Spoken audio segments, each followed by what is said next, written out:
신약성경 278페이지 고린도전서 12장 8절로 11절까지 말씀입니다.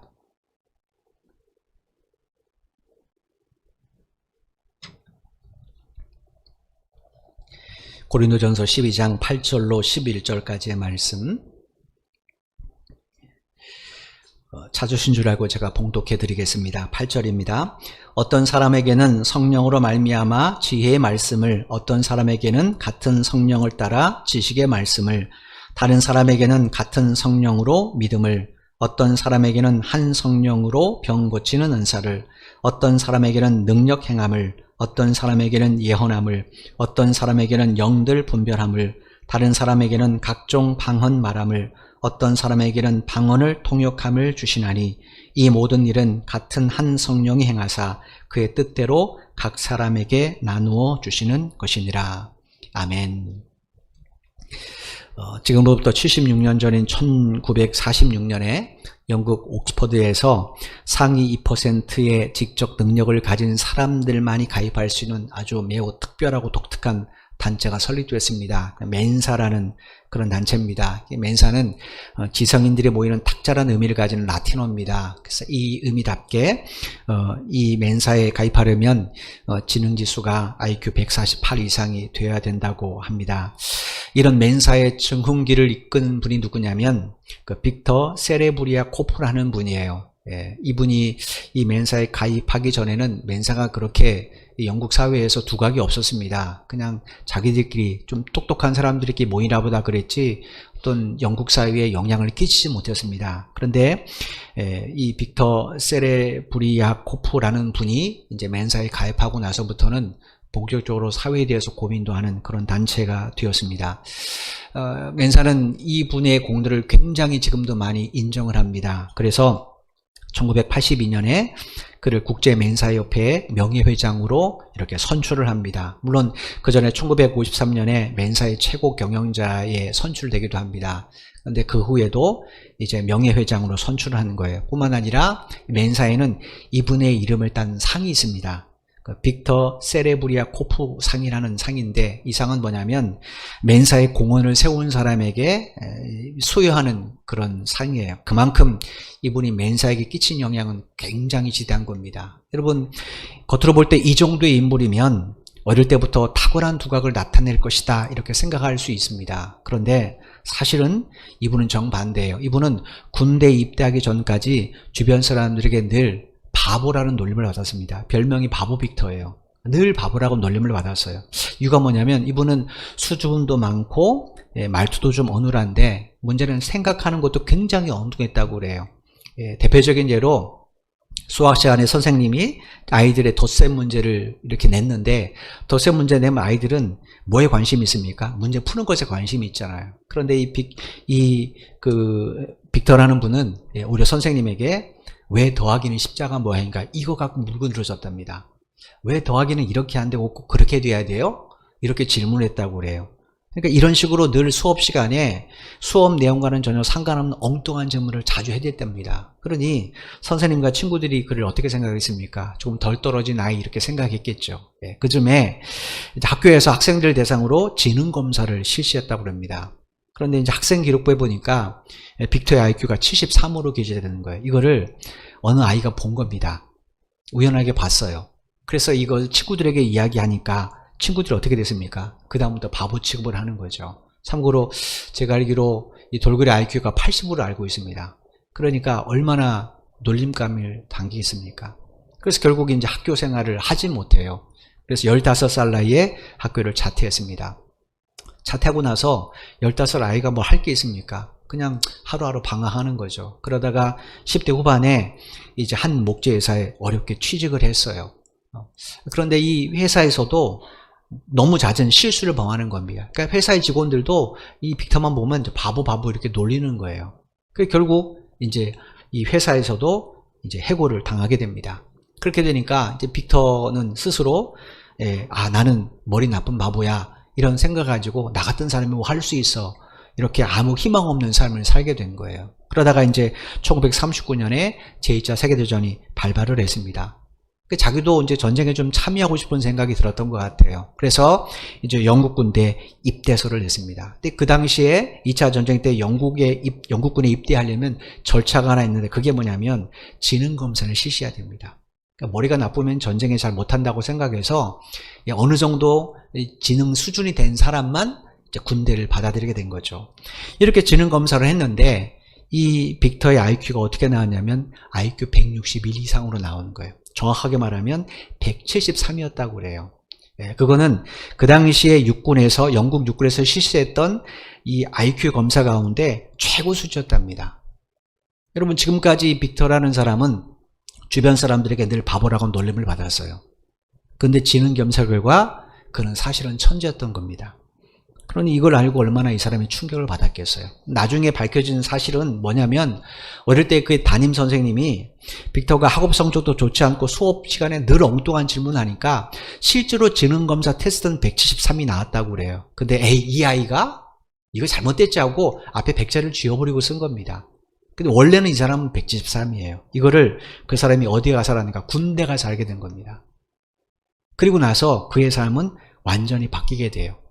제일 먼저 군에서 발칵 뒤집혔어요. 왜냐하면 지능지수가 지금까지 측정한 것에서 제일 높은 수치가 나왔잖아요. 그러니까 야, 어떻게 이런 사람, 이렇게 뛰어난 사람을 일반 신병으로 넣을 수 있는가. 그래서 군에서 회의를 합니다. 장교들이. 그리고는 굉장히 이례적이지만 이 신병임에도 불구하고 신병 교육을 담당하는 중책을 맡겨요. 그런데 이 빅터가 이걸 훌륭하게 해냅니다. 사람들이 막 자기의 능력, 야, 당신 너 이렇게 IQ 좋다며? 그러면서 자기를 인정해주고 뭐 칭찬해주고 격려해주니까 이 빅터가 자신감이 생긴 겁니다. 그래서 그 일을 감당해요. 그 다음부터도 계속해서 육군에서 뭘 맡기면 그 일을 다 해냅니다. 그러니 여러분이 군대에서 이 사람을 놓치고 싶겠어요? 근데 빅터는 이제 그 전쟁이 끝난 후에 전역을 택합니다. 이유가 뭐냐면 과거에 자신이 쫓겨났던 목재회사, 거기서의 실패를 자기가 극복하고 싶은 거예요. 그래서 이제 군대에서 전역하고 나서 새로운 목재회사에 취직을 합니다. 근데 거기서도 그는 아주 뛰어나고 탁월한 성과를 이루어내요. 그런 그에게 아내가 권유를 한 겁니다. 이제 멘사라는 그런 단체가 있는데 거기 좀 가입해봐라. 이렇게 해서 권유해서 멘사에 가입한 거예요. 그리고 나서 이제 1953년에 멘사 최고 경영 자리에 오르게 된 겁니다. 여러분, 이 빅터라는 사람은 열심히 노력해서 어느 순간 천재가 된 사람이 아니에요. 이 사람은 어릴 때부터 IQ가 173인 천재입니다. 그런데 그걸 누가 몰랐어요? 본인이 몰랐던 거예요. 그죠? 다른 사람이 몰라준 건 모르겠지만 본인 자신이 모르는 거예요. 그러니까 어떻게 됐습니까? 결과적으로 20년이라는 세월, 가까운 이 세월을 허비하게 되는 거죠.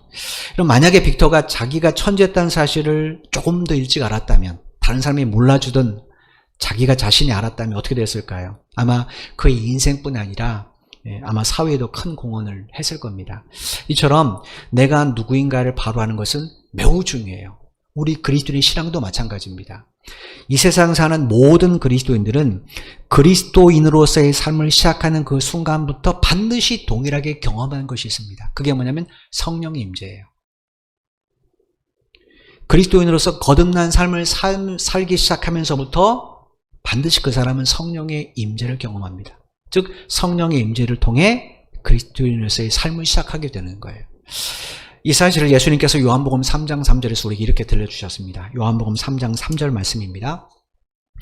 예수께서 대답하여 이르시되 진실로 진실로 내게 이르노니 사람이 거듭나지 아니하면 하나님의 나라를 볼 수 없느니라. 여기 우리말로 볼 수 없느니라 라고 번역된 헬라 의미가 뭐냐면 알 수 없다라는 거예요.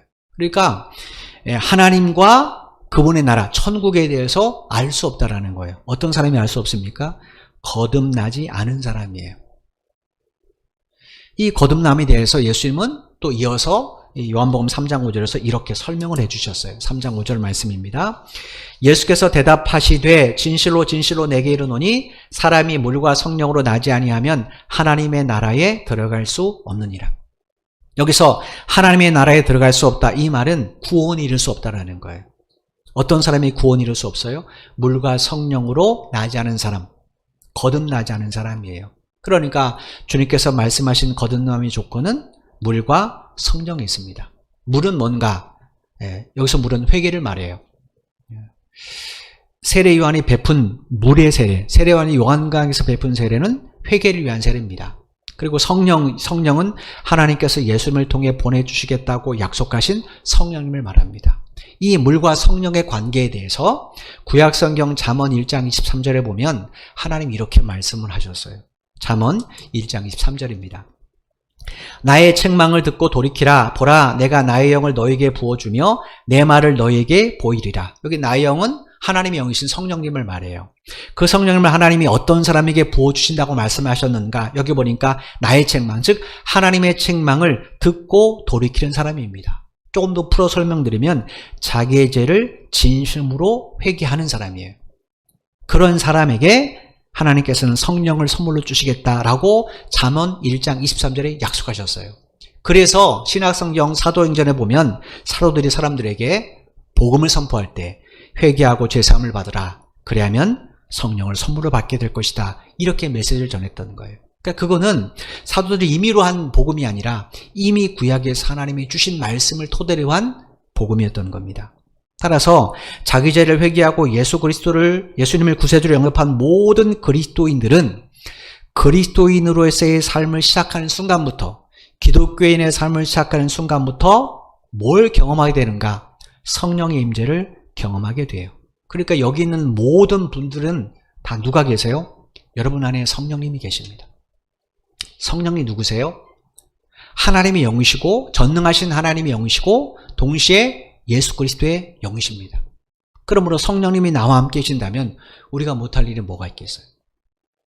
우리의 문제점이 어디 있습니까? 우리는 그 사실을 모른다는 거예요.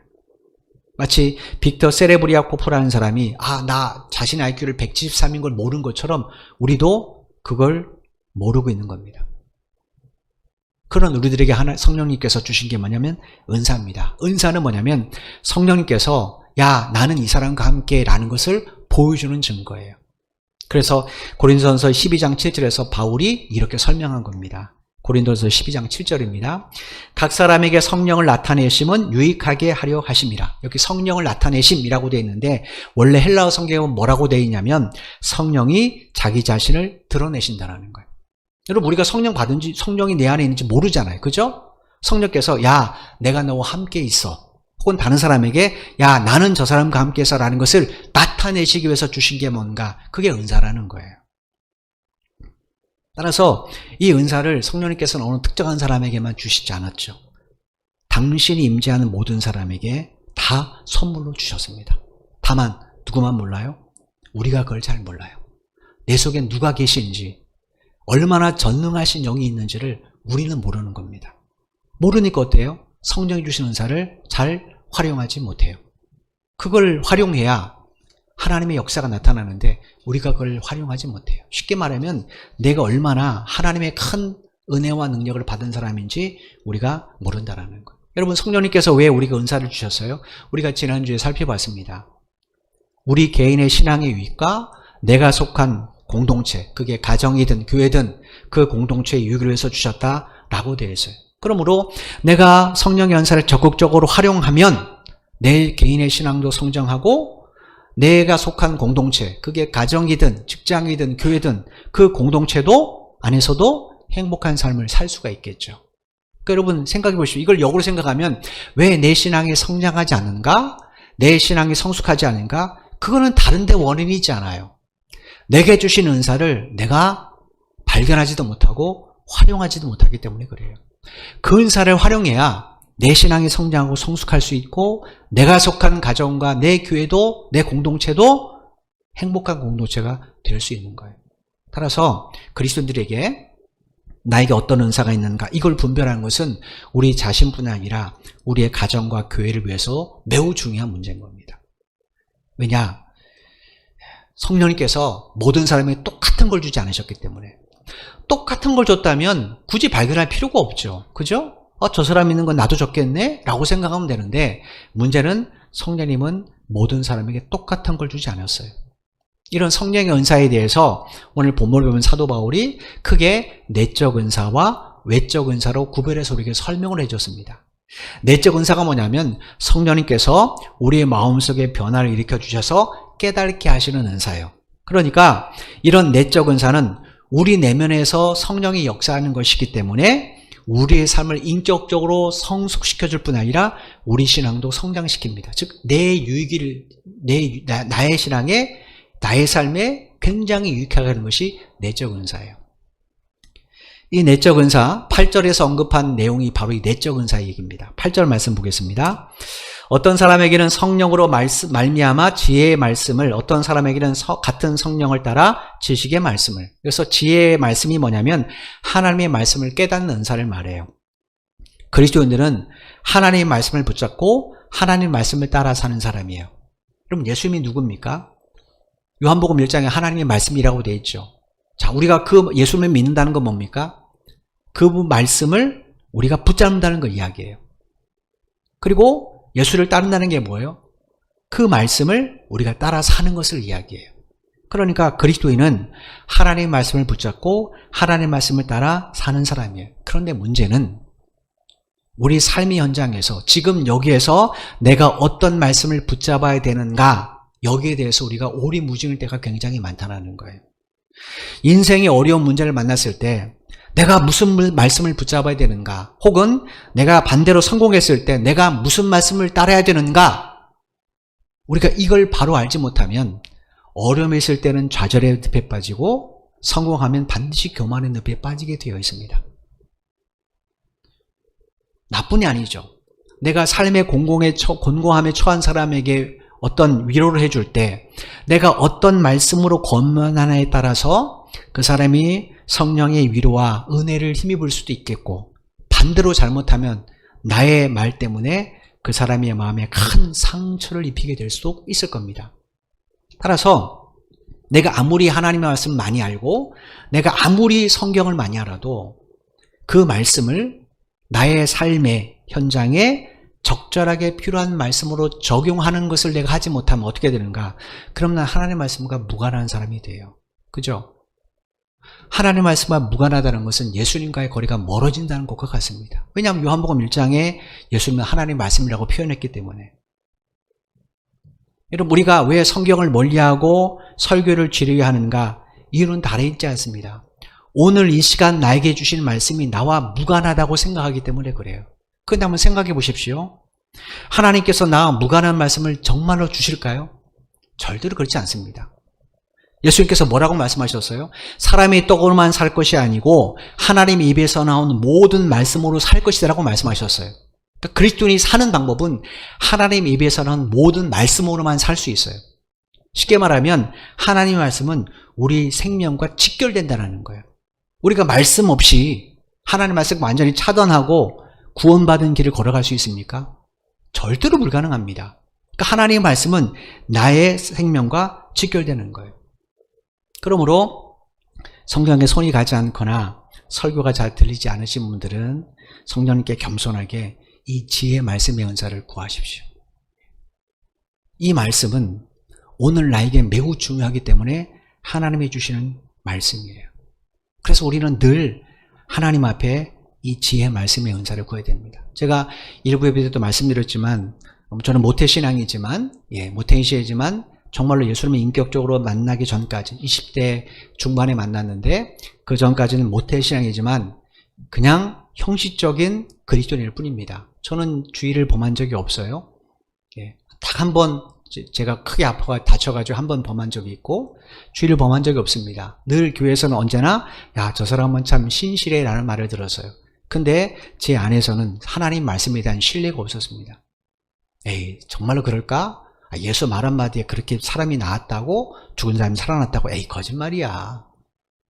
그러면서도 교회에서는 늘 하나님을 찬양하고 예수를 믿는다고 말했습니다. 그런데 20대 중반에 진짜 예수를 만났어요. 정말로 똑똑하게 살아계신 주님을 만났습니다. 그때부터 제가 늘 기도한 게 뭐냐? 하나님, 나에게도 이 지혜의 말씀의 은사를 달라는 거예요. 말씀의 지식 은사를 달라는 거예요. 왜냐? 하나님의 말씀을 내가 바로 들어야 되잖아요. 그죠? 그 전까지는 설교가 안 들리는 거예요. 성경 지식으로 들리지 그 말씀이 도대체 나와 무슨 상관인데, 2000년 전에 예수가 했던 그 행적이 지금 나 무슨 상관인데, 나는 지금 이 문제가 힘든데 왜 저런 얘기를 내가 지금 듣고 있어야 되는데, 전혀 이해 안 됐어요. 그런데 예수님을 진짜 인격적으로 만나니까 매주 하는 말씀이 나에게는 매우 중요한 말씀이었어요. 왜냐? 내가 지금까지 과거에 이해되지 않았던 부분들을 이해시키는 정답이고, 지금 내가 현재 당하는 문제에 있어서 도대체 내가 어떻게 이 문제에 접근하고 이 문제를 풀어가야 되는 정답이 되고, 내 앞으로의 미래에 있을 것에 대한 예비책이 되기 때문에 그렇습니다. 하나님의 말씀은, 하나님은 절대로 우리에게 필요 없는 말씀을 들려주지 않습니다. 우리의 삶에 매우 중요한 내용을 하나님의 말씀으로 들려주셔요. 그래서 그 말씀은 우리에게 매우 중요한 말씀입니다. 그러니까 여러분 늘 이 말씀의 지혜 은사를 구하십시오. 저는 이렇게 예배를 마치면 우리 아이들 이제 일부 예배를 드리니까 집에 가서 물어봅니다. 특별히 이제 지혜는 이제 초등학교 6학년이잖아요. 이제 중학교 올라가는데 물어봐요. 너 아빠가 오늘 설교하는데 이해하니? 예, 이해합니다. 그래요. 이해합니다. 그래. 제가 늘 물어보니까 아이들은 설교에 집중할 수밖에 없죠. 잘 이해하겠대요. 그러니까 무슨 얘기했는 쭉 물어보면 전체는 모르지만 중요한 거는 알고 있더라고요. 그래서 그 이야기 가지고 아이들이 힘들 때마다 너 그때 그 말씀 들었잖아 라고 저는 권면을 해줘요. 여러분 이 말씀 우리에게도 매우 중요합니다. 여러분들도 이 말씀의 지혜 은사를 구하십시오. 하나님, 내가 들려지길 원합니다. 내가 왜 오늘 이 말씀을 드려야 되는지 내가 깨닫기를 원합니다. 그래야 그 말씀이 나를 살리는 말씀이 되는 거예요. 그 다음에 지식의 말씀이라고 하는데, 이 지식의 말씀은 뭐냐면 내가 깨닫고 적용한 그 말씀을 다른 사람에게 잘 설명해 주는 은사를 말합니다. 여러분, 내가 하나님의 말씀을 깨달았어요. 그래서 그 말씀은 나에게는 적용했어요. 근데 다른 사람에게는 설명해 주지 못해요. 예배 때는 난 은혜 받았어요. 아멘 아멘. 근데 다른 사람이 도대체 오늘 무슨 얘기해서 설명을 못해요. 그럼 아이들에게 또 다른 사람에게 저는 도움이 안 되죠. 여러분, 성령께서 우리에게 왜 은사를 주었다고 말씀했어요? 그거는 공동체를 유익하게 함이잖아요. 그러면 그 성령님이 내게 은사를 주신 목적과 부합하지 않죠. 우리가 지금은 이제 코로나19로 인해서 목장 모임을 가지지 못합니다. 목장 모임을 가지는 목적이 뭐냐면 오늘 예배를 통해 내게 주시는 말씀을 나에게 적용하고 서로 나누기 위해서 목장 모임을 갖는 거예요. 그러니까 목장 모임은 지혜의 말씀의 은사와 지식의 말씀의 은사를 개발하는 모임과도 같은 겁니다. 저는 이 목장 모임이 빨리 재개되기를 원해요. 여러분들도 함께 기도하셨으면 참 좋겠습니다. 코로나19가 조금 빨리 사라지고 또 많이 좀 이렇게 줄어들어야 우리가 목장 모임을 가질 수 있는데, 목자들께서는 이 목원들을 위해서도 기도하는 일도 놓치지 마시고, 이 목장 모임은 우리에게 매우 중요해요. 처음 만날 때는 당연히 어색하죠. 전혀 나눠보지 않았던 그런 오늘 들은 설교 이야기를 나눠야 되니까 전혀 어색하죠. 그런데 우리가 모일 때마다 하나님의 말씀으로 삶을 나누다 보면 점점 그 말씀을 내 삶에 적용해지게 됩니다. 그러면 그 말씀을 나도 누군가에게 전하는 사람이 될 수 있어요. 아이들에게나 혹은 나에게 매우 가까운 사람들에게 힘들어할 때, 그럴 때 우리 신앙과 삶이 하나님 말씀 안에서 성장하고 성숙하게 되는 겁니다. 여러분, 이런 지혜의 말씀과 지식의 말씀의 은사를 여러분들은 날마다 겸손하게 성령님께 구하십시오. 저는 매일같이 구합니다. 제가 이 말씀이 이해돼야 여러분이 설명하죠. 그죠? 저만 이해하면 안 되잖아요.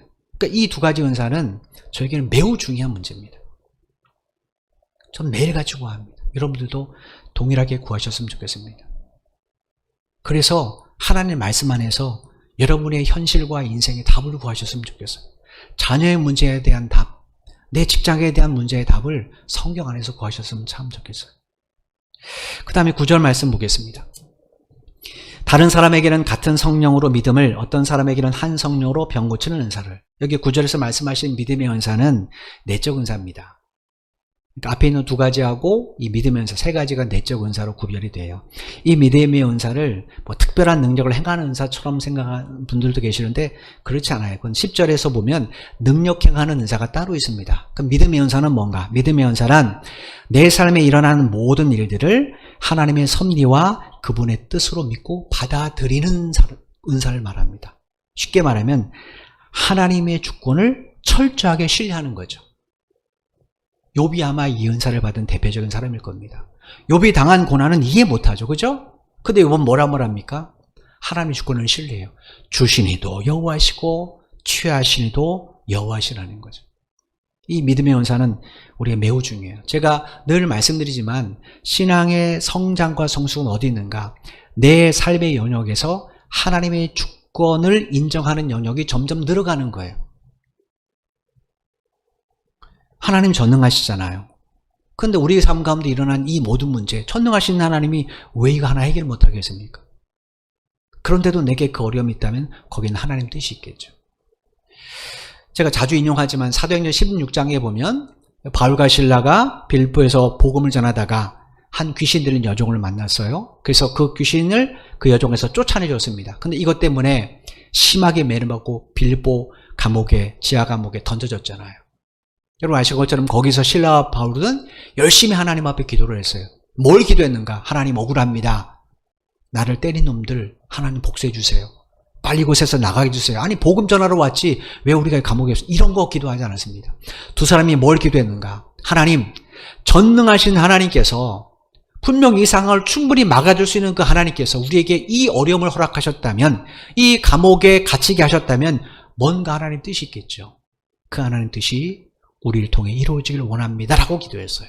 그랬더니 무슨 일이 일어났습니까? 그 두 사람의 갇혔던 감옥을 지켰던, 감방을 지켰던 간수와 그의 가족이 구원받았잖아요. 감옥문을 열었을 때 두 사람은 안 나갔어요. 왜냐?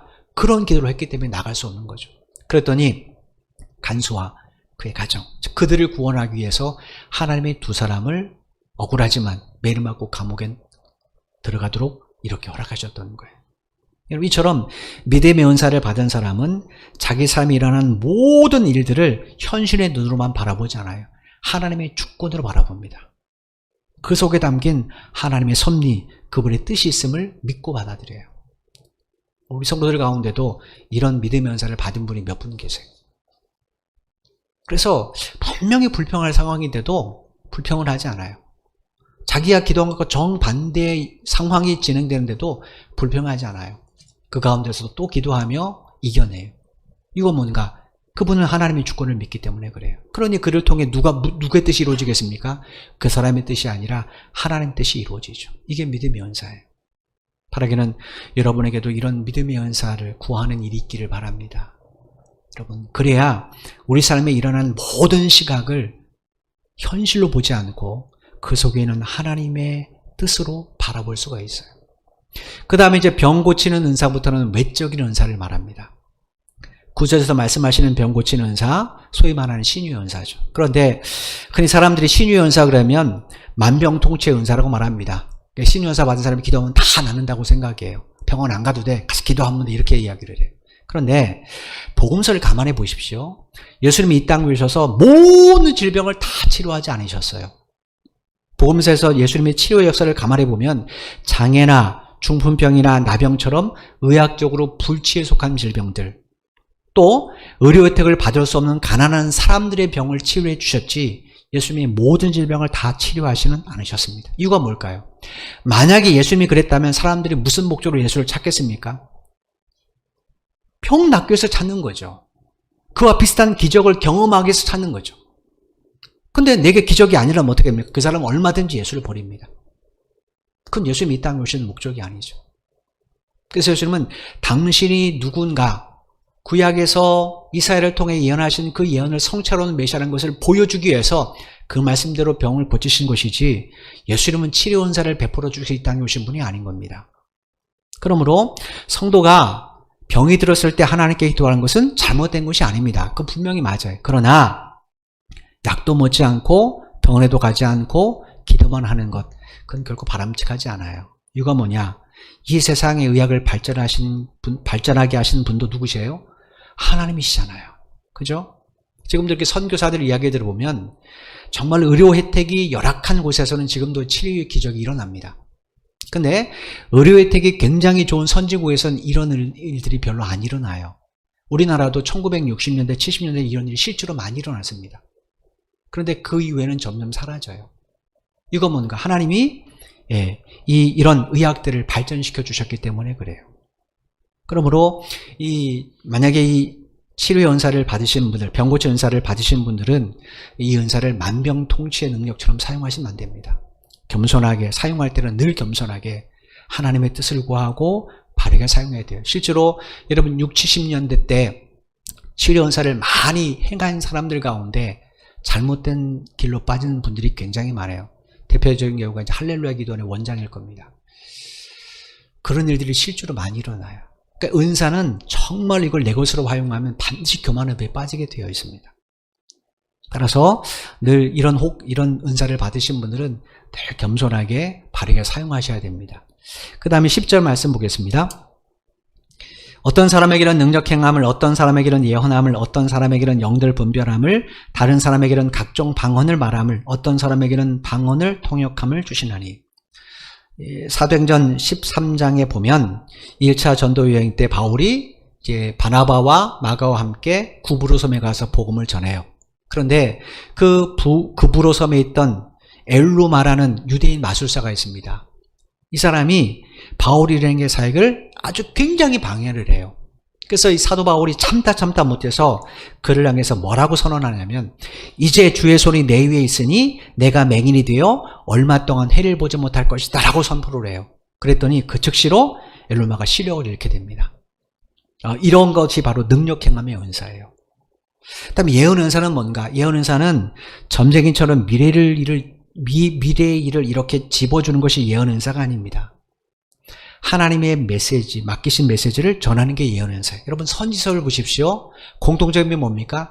하나님의 영이 그에게 임함에, 혹은 하나님이 그에게 말씀하심에, 그리고 선지자들과 예언자들이 그 다음부터 이야기를 합니다.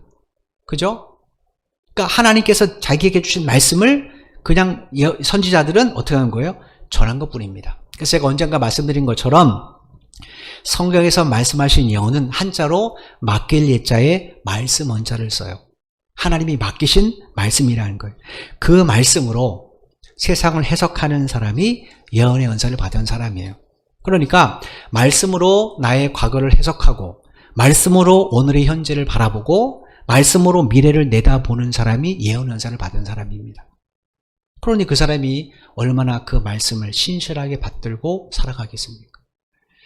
그 다음에 어떤 사람들에게는 영들 분별함의 은사를 주셨다 이렇게 말하는데, 이게 뭐냐면 어떤 일이 일어났을 때 그 일이 성령에 의한 것인지 아니면 사악한 영에 사로잡혀 일어난 일인지를 분별하는 걸 말합니다.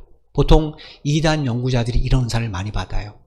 여러분 한국 교회사에 보면 많은 운동들이 일어났습니다. 특별히 성령에 관련된 많은 운동들이 많이 일어났어요. 근데 그 중에 올바른 운동은 그렇게 많지 않습니다. 대부분 악한 영에 사로잡힌 이단의 일들이 굉장히 많이 있어요. 뭐 지금 당장 신천지나 이런 것도 마찬가지잖아요. 그죠? 그걸 구별할 수 있는 것이 바로 영들 분별함의 은사예요. 여러분 이런 은사는 꼭 구하십시오. 그래야 내가 누구와 대화했을 때 저 사람이 진짜 올바른 신앙인지를 구별해낼 수가 있어요. 그 다음에 방언의 은사가 있는데, 여러분 아시는 것처럼 사람들이 알아듣지 못하는 언어로 기도하는 것을 방언의 은사라고 말하죠. 이 방언의 은사는 그래서 사람들이 알아듣지 못하기 때문에 반드시 그 뒤에 통역의 은사를 함께 붙여놓습니다. 그래서 초대교회 때는 방언의 은사를 받은 사람이 방언으로 뭔가를 이야기할 때는 통변 은사를 받은 사람을 반드시 곁에 뒀어요. 왜냐하면 해석을 해줘야 되잖아요. 그죠? 우리만 통역해 주는 거죠. 그게 없이는 사도 바울이 방언의 은사 받은 사람이 혼자 말하지 말라 이렇게 이야기해요. 여러분 중요한 것이 있는데, 그건 뭐냐면 이런 은사들의 내용이 아니라 그 은사를 주신 성령님의 목적이에요. 그 목적이 뭡니까? 신앙 공동체 유익을 위해서입니다. 특별히 외적 은사들은 다 신앙 공동체 유익을 위해서요. 그러므로 은사를 통해 자기 자신을 다른 사람보다 더 높게 생각하면 되겠습니까?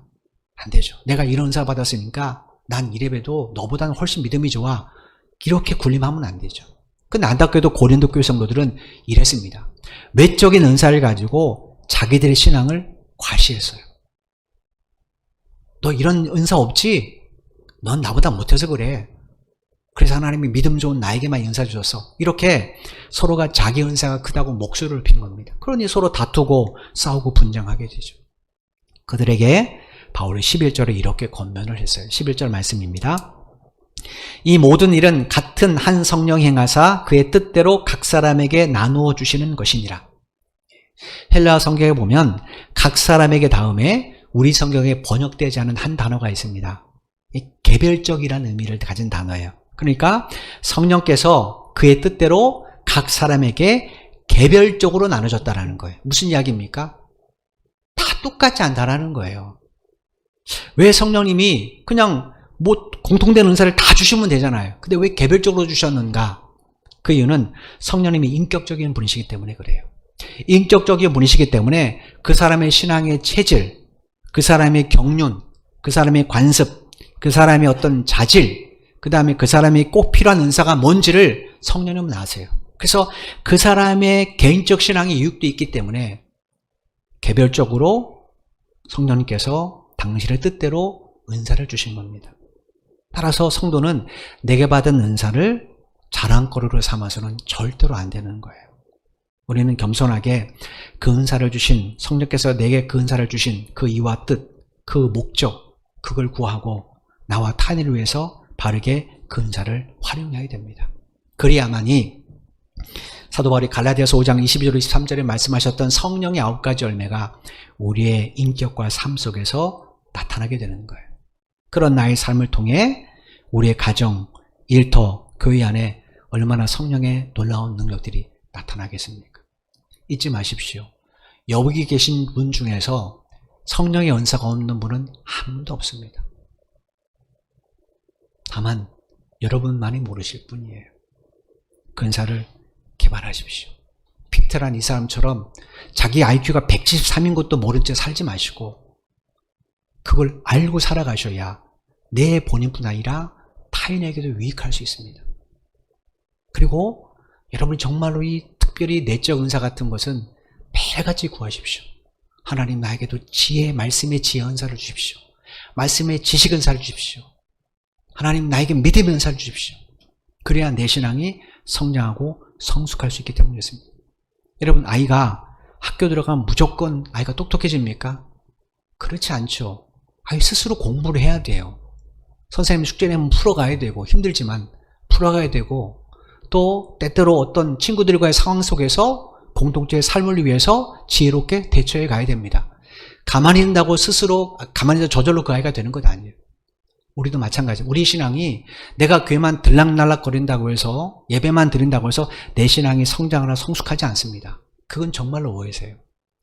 여러분이 받은 은사, 성령께서 여러분 각자에게 주시는 은사를 발견하고 그 은사대로 내가 열심히 헌신할 때, 쓰임 받을 때, 그때 내 개인의 신앙과 내 개인의 신앙이 성장하고 성숙할 아니라 나를 통해 내가 속한 공동체, 그것이 가정이든 교회든 일터이든 그곳에 하나님의 성령 역사가 나타나게 되는 겁니다. 여러분, 이런 비전을 가지시고 날마다 성령 은사를 구하십시오. 여러분에게 주신 은사가 뭔지를 한번 발견해 보십시오. 예. 특별히 이제 오늘부터 설 연휴지 않습니까? 예. 제가 지난 시간에 말씀드린 것처럼 우리 모두에게 주신 공통의 직분이 뭡니까? 화목하게 하는 직분이, 그죠? 우리 모두에게 하나님께서는 화목하게 하는 직책을 주셨다라고 하면서 기록이 되어 있어요. 여러분, 이 설 연휴 때 이 직분을 여러분이 바르게 감당하는 그런 기간이 되었으면 참 좋겠습니다. 설 연휴 때문에 오고 가지 못하는 부신도 계실 겁니다. 그래도 우리가 메시지 하나로 다른 사람에게 은혜를 끼칠 수도 있잖아요. 그죠? 그래서 나를 통하여 나의 부모님이, 나의 형제 자매가, 나의 친척들이, 내가 아는 지인이 하나님의 은혜를 경험하고 이 연휴 동안에 그 은혜를 누린다면 그만큼 큰 하나님의 영광이 어디 있겠습니까? 이런 화목하는 지혜를 가지시고 이 설 연휴 동안에도 성령님과 동행하는 여러분의 삶이 되기를 주님의 이름으로 축원을 드립니다. 기도드리겠습니다.